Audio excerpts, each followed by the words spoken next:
दिसंबर की सर्द रात हल्की हल्की बारिश हो रही थी। आलोक ठंड में कांपता हुआ जल्दी जल्दी अपने कदम बढ़ा रहा था। आज ट्रेन लेट हो गई थी। शाम के 5 बजे के बजाय रात के 1 बजे स्टेशन पर लगी थी। उस छोटे से कस्बे में इतनी रात कोई सवारी का साधन मिलना मुश्किल था। आलोक का ब्याह कुछ दिन पहले ही हुआ था। उसके 2-4 सहयात्री स्टेशन पर ही रुके थे, पर आलोक अपनी नई दुल्हन से मिलने की जल्दी में अकेला ही चल पड़ा था। 8-9 किलोमीटर ही तो है, यूं ही कट जाएंगे। जब घर पहुंचकर बीना का चेहरा देखूंगा तो सारी थकान उड़न छू हो जाएगी। मन ही मन में मुस्कुराते हुए आलोक ने अपने कदम और तेज कर दिए। घर पहुंचने की जल्दी में आलोक ने मुख्य सड़क छोड़कर घंटाघर वाली गली पकड़ ली। दिन में तो यहाँ मार्केट में कितनी चहल पहल रहती है और रात के इस पहर कितनी शांति। बारिश की वजह से आवारा कुत्ते भी कहीं दिख नहीं रहे थे। आलोक बारिश की वजह से हुए कीचड़ में अपने ही पैरों की आवाज़ सुनते हुए चलता जा रहा था। आगे पुराने टाउन हॉल वाले चौराहे पर पहुंचते पहुंचते आलोक काफ़ी थक गया था। सामने राम खिलावन का चाट का ठेला कैसे उजाड़ सा पड़ा था। पिछले हफ्ते जब वो बीना को चाट खिलाने लाया था तो कैसे गोलगप्पों की तीखेपन से उसकी आंखों में पानी आ गया था और उसकी शक्ल देखने लायक हो गई थी। वो हंस पड़ा, फिर एकदम चौंक गया। मैं क्या इस सुनसान जगह खड़े खड़े हंस रहा हूँ, मानो मन भी ना। वो फिर गीत गुनगुनाते हुए आगे बढ़ने लगा। आलोक अपनी ही धुन में चला जा रहा था। तभी उसके पैरों की आवाज़ों के साथ साथ किसी और की भी पैरों की आवाज़ उससे ताल मिलाने लगी। आलोक ने पीछे मुड़कर देखा तो वहाँ पर कोई नहीं था। उसे लगा शायद उसे धोखा हुआ है। वो थोड़ा सा सतर्क होकर चलने लगा। थोड़ी ही दूर फिर से किसी के पैरों की आवाज़ उसके साथ साथ आ रही थी। इस बार वो थोड़ा डर गया, कोई चोर तो नहीं। एकदम से पीछे मुड़ने की हिम्मत वो नहीं जुटा पा रहा था। फिर उसने अपनी रफ्तार ज़रूर बढ़ा दी, पर वो आवाज़ की रफ्तार भी उसके पीछे पीछे आ रही थी। अब की बार उसने पीछे मुड़कर देखा तो कोई भी नहीं था। आसपास ऐसी जगह भी नहीं थी कि जहाँ पर कोई छुप पाए। डर के मारे आलोक के माथे पर पसीना आ रहा था। वो मन ही मन में हनुमान चालीसा का पाठ पढ़ने लगा। वो लगभग भागने लगा था। तभी सामने उसे एक बकरा खड़ा दिखाई दिया। इतनी रात को लगता है कहीं से रस्सी तुड़ा कर भाग आया है। इस एकाकीपन में एक जानवर का दिखना भी उसे राहत भरा लगा। कोई तो है मेरे अलावा यहाँ पर। वो जैसे जैसे आगे बढ़ता रहा, वो बकरा कद में बढ़ने लगा और अब वो एक गाय जितना दिखने लगा था। आलोक चौंक गया। ये क्या छलावा है, ये है क्या? आलोक जैसे ही थोड़ा और आगे बढ़ा, वो जानवर अपने पिछले 2 पैरों पर खड़ा हो गया और गुर्राते हुए आलोक की तरफ बढ़ा। उसके बड़े बड़े खुर अंधेरी रात में भी चमक रहे थे। आलोक अपनी जान हाथ में लेकर दौड़ पड़ा। उसे जहाँ रास्ता दिखा वहीं वो भागने लगा।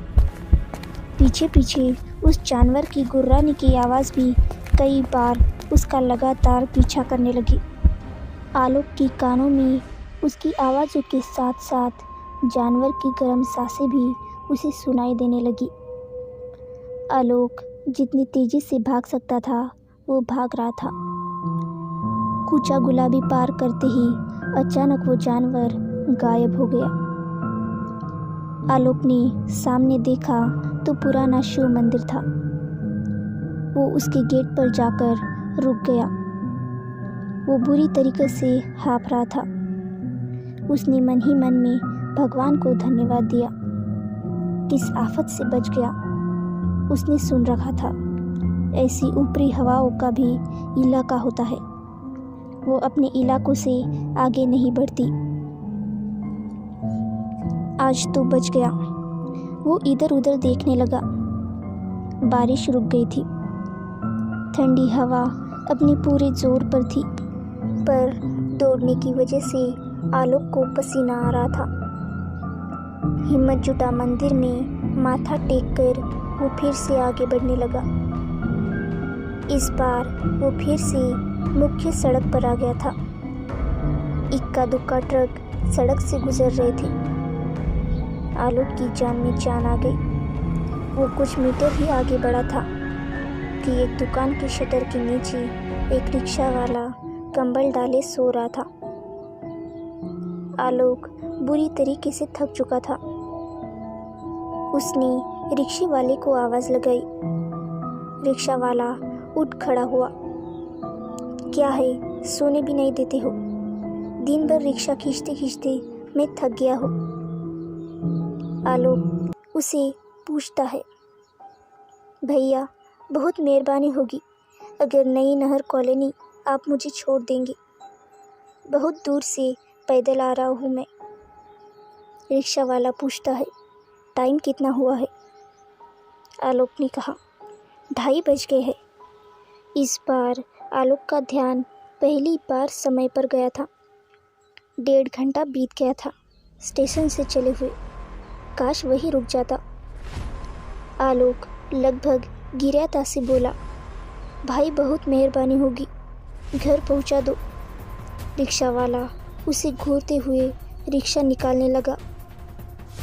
आलोक रिक्शा पर सवार हो गया। रिक्शा वाला कंबल ओढ़े ओढ़े रिक्शा खींचने लगा। आलोक नींद और थकावट से बोझिल हो चला था। रिक्शा अपनी रफ्तार से आगे बढ़ रहा था। रात अंधेरी थी। कहीं कहीं लैंप पोस्ट की रोशनी पड़ती थी और बाकी सड़क अंधेरी। आधे से ज़्यादा लैंप पोस्ट काम नहीं कर रहे थे। आलोक के मुंह से एक भद्दी सी गाली निकली। रिक्शा वाला बोला, क्या बात है भाई, इतनी रात कहाँ से आ रहे हो? फिर रेलवे वाले को गाली देते हुए पूरी बात बतानी शुरू की। वो अपनी घबराहट पर काबू पा चुका था।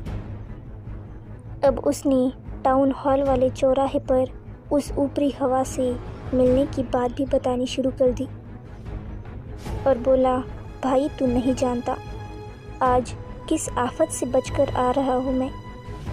अगर कोई होता तो वहीं पर बेहोश हो जाता।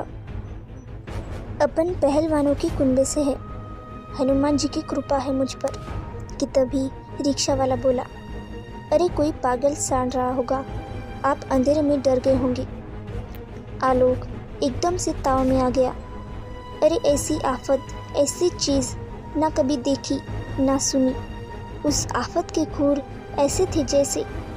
आलोक शब्द खोजने लगा कि तभी रिक्शा वाला एक शैतानी सी मुस्कुराहट लिए पीछे मुड़ा और कंबल हटाते हुए बोला, कैसे? ऐसी थी क्या?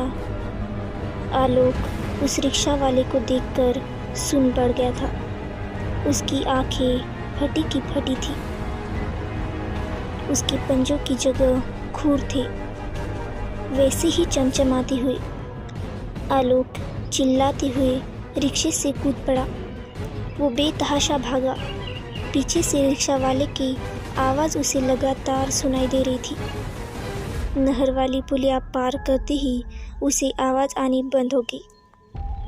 उसने पीछे मुड़कर देखा तो ना रिक्शा थी और ना रिक्शा वाला। अब आलोक रोने ही वाला था। उसने अपने होश जैसे तैसे संभाले। उसका घर अब ज़्यादा दूर नहीं था।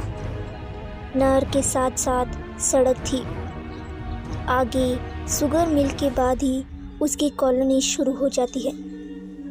आलोक ने एक लंबी सांस ली और दौड़ लगा दी। वैसे वो कोई खास कसरत नहीं करता था, पर आज डर ने उसके पैरों में पंख लगा दिए थे। वो लगातार भाग रहा था। हवा से नहर के साथ उगी हुई झाड़ियाँ भी डरावनी लग रही थी। ऊपर से तेज चलती हवा उसके कानों में फुसफुसा रही थी।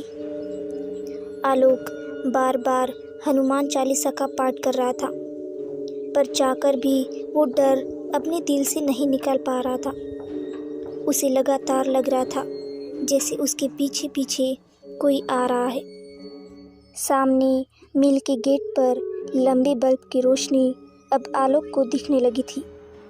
उसने अपना पूरा जोर लगाया और दौड़ पड़ा। तभी उसका पैर किसी चीज़ से टकराया और उसका संतुलन बिगड़कर वो मुंह के बल गिर पड़ा। उसे ऐसा लग रहा था जैसे किसी ने उसका पैर पकड़ रखा हो। वो डर के मारे चिल्लाने लगा। शुगर मिल की तरफ से एक चौकीदार कौन है करता हुआ उसकी तरफ बढ़ा। आलोक उठने की कोशिश कर रहा था। चौकीदार ने डंडा हवा में लहराया। आलोक चिल्लाया, मैं हूँ राहगीर। आलोक के कपड़े और मुंह बुरी तरीके से कीचड़ में खराब हो गए थे। आलोक बोला, भाई ज़रा हाथ तो दो। चौकीदार ने हाथ आगे बढ़ाया, पर ये क्या, उसकी हथेली की जगह भी खूर थे। आलोक की चीख उसके हलक में ही दब कर रह गई। अब आलोक डर के मारे जैसे सुन पड़ गया था। अब वो चौकीदार भी शैतानी हंसी हंसते हुए बोला, क्या हुआ बाबूजी? आलोक को लगा डर के मारे उसका दिल रुक जाएगा। उसने अपनी रही सही हिम्मत जुटाई और दौड़ पड़ा। उसका दिल इतनी तेज धड़क रहा था जैसे उछलकर बाहर ही आ जाएगा। वो बेतहाशा भागा। डर के मारे उसे दिखना भी बंद हो गया था। वो चिल्लाना चाहता था, पर उसकी आवाज़ गले में ही अटक गई थी। वो भागता हुआ सीधे अपने घर के सामने जा पहुंचा। उसकी आखिरी आस घर पहुंचना था। उसने पूरे ज़ोर से दरवाजे को पीटा और वो लगातार दरवाजे को ही पीटता गया। एक एक पल उसे सदियों के समान ही लग रहा था। कुछ देर बाद दरवाज़ा खुला तो सामने उसकी बीवी थी। अरे क्या हुआ तुम्हें? ये क्या हालत बना रखी है आपने? अंदर आओ। आलोक ने कदम बढ़ाए। उसकी पत्नी ने उसे सहारा दिया। उसे लगा जैसे उसकी पीठ में कुछ चुभ रहा हो जो उसके मांस को चीर देगा। उसने उजाले में नज़र घुमाई तो उसकी बीवी के हथेली की जगह वो ही चमचमाते हुए खूर थे और उसके होठों पर वहशी मुस्कुराहट। आलोक की आंखों के आगे अंधेरा छा गया। तो दोस्तों, कैसी लगी आपको हमारी हॉरर स्टोरीज़? आप अगर ऐसी ही नई नई हॉरर स्टोरीज सुनना चाहते हैं तो हमारे चैनल को सब्सक्राइब कर दें और बेल आइकन को दबाना मत भूलना। Bye bye.